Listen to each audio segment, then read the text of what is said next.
Good afternoon, everybody. Welcome back to another installment of Scott's Selections here for Tuesday, October 29th. Before we get into today's play of the day, quick recap of what happened yesterday. Unfortunately, we picked up a loss on Monday Night Football with the Mason Rudolph no interceptions prop, which, didn't really have much of a chance in that one. We got a good number compared to the other books, DraftKings and I'm trying to think of other books. FanDuel, I believe, also. No, FanDuel's the one we used. DraftKings and even some offshore books had the line roughly a minus 140. We got it in the 120s, so I'm not really complaining about the line we got. However, Mason Rudolph, it was really fun losing the no interception prop on the first pass play of the game for the Steelers.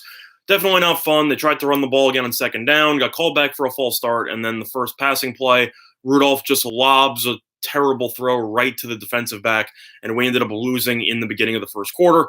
Definitely a shame. In terms of the day yesterday, it wasn't that great in terms of the leans as well.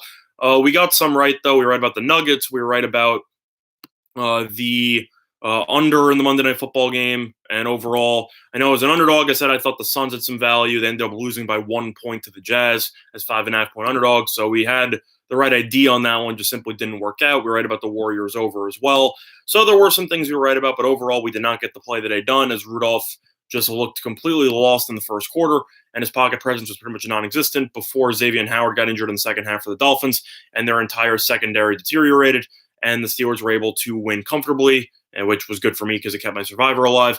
But other than that, though, we're going to switch gears to talk about today's play of the day. Very limited betting card in terms of the sports. You have baseball, you have basketball, and you have some hockey. But overall, the basketball, you only have 3 games, and you have no football on. So in terms of the play today, we will be talking about the World Series, and there is a matchup between the Astros and the Nationals, as the Astros will look to win another World Series at home, as they're currently up 3-2 in the series. Very interesting series so far, as the road team has won all 5 games of the series, as home field advantage has meant absolutely nothing.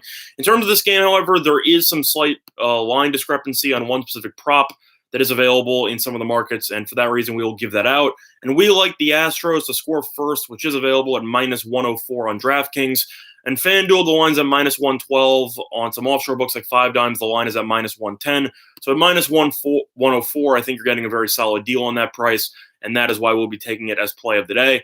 Now, in terms of why I like that instead of some of the other lines, first of all, I'll never take a home team minus 1.5 runs because of the fact that you'll only get 8 at-bats guaranteed, as the road team is guaranteed to bat in the ninth, but if your team's up by 1, you will just not have to bat.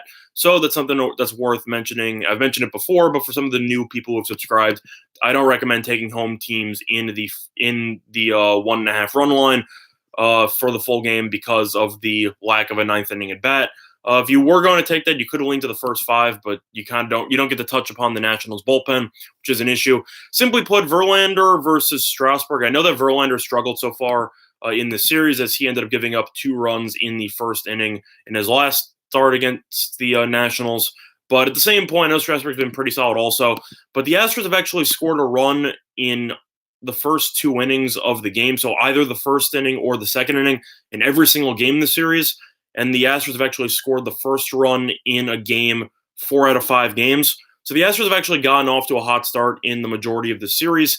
And for that reason, I just think this line's a little bit too low. I think Verlander has struggled so far in his World Series career. I think he will pitch well. It seems like the Astros, the way that it works, that they always just hit better against the pitcher the second time they see him. We've seen him multiple times in the playoffs. Glasnow is the main example when he was tipping pitches. You saw with the Yankees when they faced Tanaka the second time, and he ended up getting relatively shelled, and the Astros ended up winning comfortably. It seems like the Astros make some adjustments, and I think that they will get to Strasburg early on. At the same point, Verlander, I know that he struggled, but the Nationals offense, ever since scoring 12 runs in Game 2 of the series, have absolutely fallen asleep.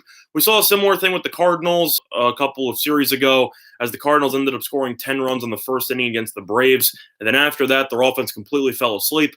The Nationals are in that type of boat. After scoring 12 runs against the Astros in Game 2, they have scored 1 run in each of their last 3 games.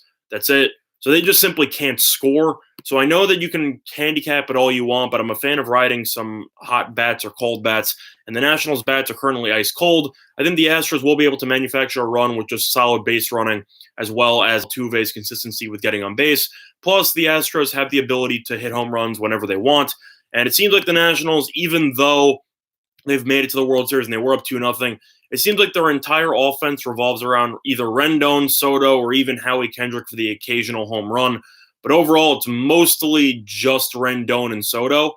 And I think as long as Verlander can avoid any home runs by either of them, I think that you should be looking at a solid number here. I think -104 is too low. I think this number should be around -110. So for that reason, I think there is value with the Astros here. Very small value, but it still counts. So I will give out the Astros to score first, which is available at -104 on DraftKings as the play of the day. Now, in terms of some of the other games to talk about here, in basketball, not really much to talk about, honestly. I would lean to the Lakers, actually, as the Grizzlies have announced that John Morant is probable to play, but he's currently dealing with ankle soreness. So I question how many minutes he will actually be given, considering the fact that he is still in the beginning of his rookie season after such a great performance against the Nets, in which he scored the game-tying basket and then blocked Kyrie to send the game into overtime. I'll lean to the Lakers, though. I think the Grizzlies will look to give him some limited minutes, try to help with his load management, and I think the Lakers will look to come out fighting. Grizzlies they're okay, but I think Morant is by far one of the main pieces of that core, and I think with him out of the lineup, I think the Grizzlies will struggle. Other than that, though, not much else to really lean to. Lean to Dallas in the +5.5 just because Denver played yesterday, and I think that Dallas will be able to create some mismatches with Doncic and Porzingis, so look for Dallas to potentially win that game outright. Other than that, though, in terms of hockey, not really much to talk about here. Looking at the betting lines, I'm not really a fan of anything, to be honest, so I'm not going to give anything out. Other than that, though, I know this video is relatively short, but there's not really much to talk about on the card. So, once again, play of the day will be on the Houston Astros to score first, which is available at -104 on DraftKings. Other than that, though, that's going to do for this installment of Scott's Selections here for Tuesday, October 29th. And good luck to all of you and your respective bets today. Bye, everyone.